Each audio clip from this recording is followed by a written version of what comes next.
सियावर रामचंद्र जी की जय। देखिए, अयोध्या कांड में रामचंद्र जी का राज्याभिषेक का अ, मन में उनके अभिलाषा हुई, जनता के मन में भी और राजा के मन में भी, कि अब मैं अपने जीवन का सबसे लास्ट सुख मेरा ये है कि मैं युवराज पद रामचंद्र जी को दे दूं। ये राजा दशरथ के मन में अभिलाषा थी, लेकिन वो गुरुजनों के आज्ञा मांगने के लिए वो वशिष्ठ जी को बुलाए। सब लोगों के सभा में सब लोगों का उन्होंने सहमति चाहिए कि मैं इस कार्य को सबके अनुसार ही करूँगा। तो उन्होंने सब प्रकार से सबको प्रसन्न जाना, हर्षित हो गए। राजा कोमल वाणी से बोले कि हे नाथ, श्री रामचंद्र जी की युवराज कीजिए, कृपा करके कहिए, आज्ञा दीजिए तो मैं तैयारी करूँ। उन्होंने कहा, मैं आपकी आज्ञा का इंतजार कर रहा था।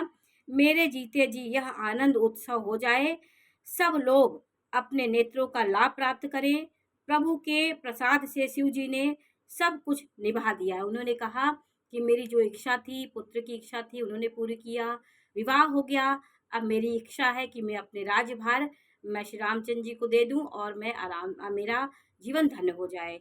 सब इच्छाएं मेरी पूर्ण कर दी भगवान ने। केवल यही एक लालसा मेरे मन में है, वो भी भोले बाबा पूरी करेंगे। इस प्रकार इस लालसा के पूर्ण हो जाने पर फिर सोच नहीं होगा कि शरीर रहे या चला जाए। उन्होंने राजा दशरथ ने यही कहा, क्योंकि प्रजा को एक राजा मिल जाएगा तो मैं निश्चिंत हो जाऊंगा और जिससे मुझे पीछे पछताना ना पड़े। दशरथ के मंगल और आनंद के मूल सुंदर वचन सुनकर मुनि मन में बहुत प्रसन्न हुए। उन्होंने कहा, सारे ऋषि मुनि प्रजा सब प्रसन्न हुई और वशिष्ठ जी ने कहा कि हे राजन, सुनिए, जिसमें जिनसे विमुख होकर लोग पछताते हैं और जिनके भजन बिना जी की जलन नहीं जाती, वही स्वामी श्री रामचंद्र जी आपके पुत्र हैं। उन्होंने कहा कि आप कितने बड़भागी हैं कि वो पुत्र आपके घर में जन्म लिए हैं जो पवित्र प्रेम के अनुगामी हैं। उन्होंने राम को कहा कि ये पवित्र प्रेम के पीछे भागने वाले राम हैं, वो आपके यहाँ राम के प्रेम के रूप में विराजमान हुए हैं, आपके पुत्र के रूप में वो आपके यहाँ आए हैं, इसी से वो प्रेमवश आपके पुत्र हुए हैं। उन्होंने राम की महिमा दशरथ जी को बताया। और हे राजन, दोहा नंबर 4 में है अयोध्या कांड के। उन्होंने कहा, वेगी विलंब न करिए नृप, साजिए सभी समाज, और सुदीन सुमंगल तबहि जब राम होए युवराज। उन्होंने कहा कि हे राजन, अब देर ना कीजिए, शीघ्र सब सामान सजाइए। शुभ दिन और शुभ मंगल तभी है जब श्री रामचंद्र जी युवराज हो जाए, वो शुभ दिन हो जाए। अर्थात इनके अभिषेक के लिए सभी दिन शुभ और मंगलमय है। परम ब्रह्म परमेश्वर के लिए सब दिन सुमंगल होता है। उन्होंने कहा कि जल्दी से आप तैयारी करिए। राजा आनंदित होकर महल में आए और उन्होंने सेवकों को, मंत्रियों को, सुमंत्र को बुलवाया। सब लोगों ने जय जीव कहकर सिर नवाकर तब राजा ने सुंदर मंगल गान वचन बोले और श्री रामचंद्र जी को युवराज पद देने का प्रस्ताव सबको उन्होंने सुनाया। पूरे नगर में ढिंढोरा पीट हो गया कि राजा रामचंद्र जी युवराज बनने जा रहे हैं। और कहा कि यदि पंचों को, आप सबको यह मत अच्छा लगे तो हृदय में हर्षित होकर आप लोग श्री रामचंद्र जी का तिलक कीजिए। इस प्रिय वाणी को सुनते ही मंत्री ऐसे आनंदित हुए मानो उनके मनोरथ रूपी पौधे पर पानी पड़ गया हो, उनके जैसे मनोरथ फलित हो गया हो, उनमें पानी का सिंचन हो गया हो, मनोरथ उनके पूर्ण हो रहे हैं। मंत्री हाथ जोड़कर विनती करते हैं कि हे जगतपति, आप करोड़ों वर्ष जिए। उन्होंने राजा दशरथ को इस तरह कहा, अपने जगत भर का मंगल करने वाला भला काम सोचा है आपने, जगत का मंगल करने वाला काम सोचा है, बहुत अच्छी सोच आपने सोची है नाथ, शीघ्रता कीजिए, देर ना कीजिए। मंत्रियों की सुंदर वाणी सुनकर राजा को ऐसा आनंद हुआ मानो बढ़ती हुई बेल सुंदर डाली का सहारा पा गई हो। दोहा नंबर 5 में है, कहेउ भूप मुनिराज कर, जोई जोई आयस होई, राम राज अभिषेक हित वेग करहु सोई सोई। राजा ने कहा, हे श्री रामचंद्र जी के राज्याभिषेक के लिए मुनिराज वशिष्ठ जी, जो जो आज्ञा हो आप लोग वही सब तुरंत करें। जो जो राज्याभिषेक में सामान है, जो प्रथाएं हैं, रीति हैं, वो आप कहिए और उसका तुरंत पूरा हो। मुनिराज ने हर्षित होकर कोमल वाणी से कहा कि संपूर्ण श्रेष्ठ तीर्थों का जल, उन्होंने कहा संपूर्ण कितनी व्यवस्था राज्याभिषेक के लिए होती है, ये वशिष्ठ जी ने सब कुछ उनको बताया कि सभी तीर्थों का जल लाओ। फिर उन्होंने औषधि, मूल, फल, फूल, इत्र आदि अनेकों मांगलिक वस्तुओं के नाम गिनाए जो राज्याभिषेक में लगते हैं। चंवर, मृगचर्म, बहुत प्रकार के वस्त्र, असंख्यों जातियों के ऊनी और रेशमी कपड़े, नाना प्रकार के मणियां, रत्न और बहुत सी मंगल वस्तुएं जो जगत में राज्याभिषेक के योग होती हैं, सबको मंगाने की उन्होंने आज्ञा दी वशिष्ठ जी ने। मुनि ने वेदों में कहा हुआ सब विधान बताया, जो वेदों में विधि बताई गई, रीति बताई गई, सब उन्होंने राजा दशरथ को बताया। नगर में बहुत से मंडप, चंदोवे सजाओ, फलों फलों समेत आम, सुपारी और केले के वृक्ष नगर की गलियों को चारों तरफ रोपो। उन्होंने कहा इतनी व्यवस्था होने वाली हो, और सुंदर मड़ियों के मनोहर चौक पुराओ, और बाजार को तुरंत सजाने के लिए कह दो।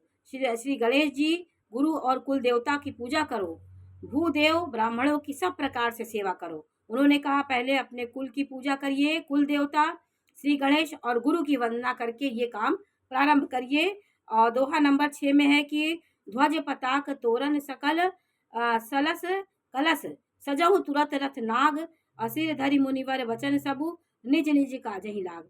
सब लोग ध्वजा, पताका, तोरण, कलश, घोड़े, रथ, हाथी सबको सजाओ। मुनि श्रेष्ठ वशिष्ठ जी के वचनों को शिरोधार्य करके सब लोग अपने अपने काम में लग गए। अब ये जैसे विवाह की तैयारी होती है, जितना मंगल होता है, उस प्रकार अब राज्याभिषेक का भी तैयारी की पूरी प्रारंभ हो गया है। मुनीश्वर ने उनको जिस काम के लिए आज्ञा दी, उसके वह काम उसी शीघ्रता से कर डाले। जिसको जो काम सौंपा वो बहुत उत्साह से और उमंग से वो कार्य कर रहे थे, मानो पहले से ही वो कर रखा था। राजा, ब्राह्मण, साधु और देवता पूज रहे हैं और श्री रामचंद्र जी के लिए सब मंगल कार्य कर रहे हैं। सब अपने अपने कार्य में उत्साह मंगल में डूबे हुए हैं।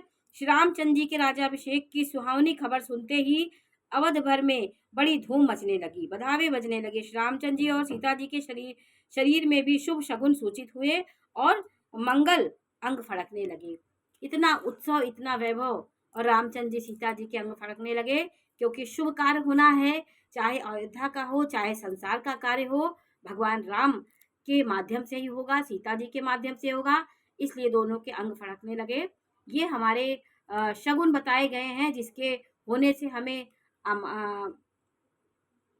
आगमन होता है कि अच्छा होने वाला है, क्योंकि रामचंद्र जी महानायक हैं, ये संसार के नायक हैं, संसार की रक्षा करने वाले, इसलिए उनके और सीता जी के बाएं अंग फड़कने लगे। रामचंद्र जी के दाएं अंग, सीता जी के बाएं अंग फड़कने लगे। पुलकित होकर वे दोनों प्रेम सहित एक दूसरे से कहते हैं कि सब शगुन भरत के आने की सूचना देने वाला है। वो भरत नाना जी के यहाँ गए थे, तो वो लोग सोचे कि मेरे ये जो शुभ शगुन हो रहे हैं, ये सब राज्याभिषेक की तैयारी हो रही है, भरत जी आने वाले हैं, इसलिए हम लोग को सूचना देने वाले हैं। उनके मामा के घर गए हुए हैं, बहुत दिन हो गए हैं, बहुत ही अवसर आ गया है। अब वो अवसर आ गया है, बार बार उनसे मिलने की मन करता है। शगुनों से प्रिय भरत के मिलने का विश्वास होता है। उन्होंने मंगल के मूल भरत जी को मिलने के लिए उत्साह हुआ रामचंद्र जी और सीता जी को, क्योंकि राज्याभिषेक होने वाला था, तो वो सोच रहे हैं कि भरत भी आ जाए, शत्रुघ्न भी आ जाए। वो दोनों भाभी भैया यही सोच रहे हैं। तो ये देखिए हमारे प्रेम का एक रूप है भगवान राम। भरत का दिन दिन ऐसा सोच रहता है जैसे कछुए का हृदय अंडों में रहता है, और भरत के समान जगत में कौन प्यारा है। रामचंद्र जी कहते हैं कि शगुन का बसा बस यही फल है, दूसरा नहीं है। रामचंद्र जी को अपने भाई भरत का दिल दिन रात ऐसा सोच रहता है जैसा कछुए का हृदय अंडे में रहता है, उस प्रकार हृदय में भरत जी रामचंद्र जी के बसते हैं। दोहा नंबर 7 में है कि यही अवसर मंगल परम सुने रह से सेव नर निवास, सोबत लखी विधु बढ़त जनु बारिद बीच विलासु। इसी तरह सब परम मंगल समाचार सुनकर सारा रनिवास हर्षित हो उठा, जैसे चंद्रमा को बढ़ते देखकर समुद्र में लहरों का विलास होता है, आनंद होता है, उसी प्रकार सब लोग आनंदित हो गए। सबसे पहले रनिवास में जाकर जिन्होंने ये वचन समाचार सुनाए, उन्होंने बहुत से आभूषण वस्त्र पाए।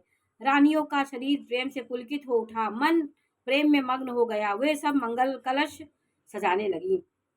सुमित्रा ने मणियों रत्नों से बहुत प्रकार के अत्यंत सुंदर और मनोहर चौक पूरे। आनंद में मग्न हुई श्री रामचंद्र जी की माता कौशल्या ने ब्राह्मणों को बुलाकर बहुत दान दिया।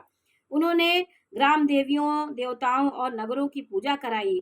फिर बलि भेंट देने को कहा, अर्थात कार्य सिद्ध होने पर फिर पूजा कराने की मनौती मांगी और प्रार्थना की कि जिस प्रकार श्री रामचंद्र जी का कल्याण हो, दया करके वही वरदान दीजिए। कोयल किसी मीठी वाणी बोलने वाली, चंद्रमा के समान मुख वाली और हिरण के बच्चे के समान नेत्रों वाली स्त्रियां मंगल गान करने लगी। ऐसा उत्सव वहां हो रहा था। श्री रामचंद्र जी का राज्याभिषेक सुनकर सभी स्त्री पुरुष हृदय में हर्षित उठे और विधाता को अपने अनुकूल समझकर सब मंगल साथ सजने लगे। तब राजा ने वशिष्ठ जी को बुलाया और शिक्षा समयोचित उपदेश देने के लिए श्री रामचंद्र जी के महल में भेजा। गुरु का आगमन सुनते ही श्री रामचंद्र जी ने दरवाजे पर आकर उनके चरण मस्तक नवाए, आदर पूर्वक अर्घ देकर उन्हें धाम में लाए और षोडशो उपचार पूजा करके उनका सम्मान किया। अब रामचंद्र जी अपने गुरुओं का सम्मान कर रहे हैं। फिर सीता जी सहित उनके चरण स्पर्श किए और कमल के समान दोनों हाथों को जोड़कर रामचंद्र जी बोले कि यद्यपि सेवक के घर स्वामी का पधारना मंगलों का मूल और अमंगलों का नाश करने वाला होता है, तथापि हे नाथ, उचित तो यही था कि प्रेम पूर्वक दास को ही कार्य के लिए बुला भेजते। ऐसी ही नीति है। आप मुझे क्यों नहीं बुलाए? आप मेरे यहाँ क्यों आए? आप इस प्रकार कष्ट क्यों आपको मिला? मुझे ही आपने आज्ञा दी होती तो मैं आपके पास आ जाता।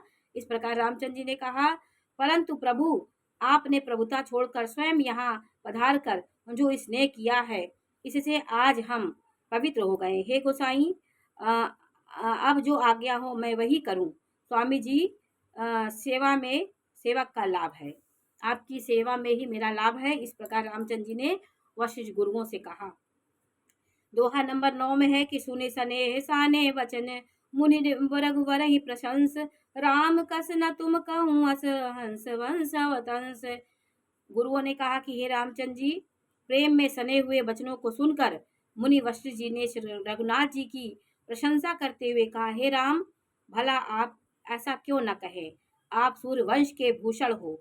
और कहा कि श्री रामचंद्र जी के गुणशील और स्वभाव का वर्णन बखान कर मुनिराज प्रेम से पुलकित होकर बोले, हे रामचंद्र जी, आप राजा दशरथ जी के राज्याभिषेक की तैयारी, आपके पिता ने राज्याभिषेक की तैयारी की है, आपको युवराज पद देना चाहते हैं। उन्होंने रामचंद्र जी से कहा, तो इसलिए हे राम, आप उपवास, हवन आदि विधि पूर्वक सब संयम कीजिए, जिससे विधाता कुशल पूर्वक काम को निभा दे, सफल कर दे।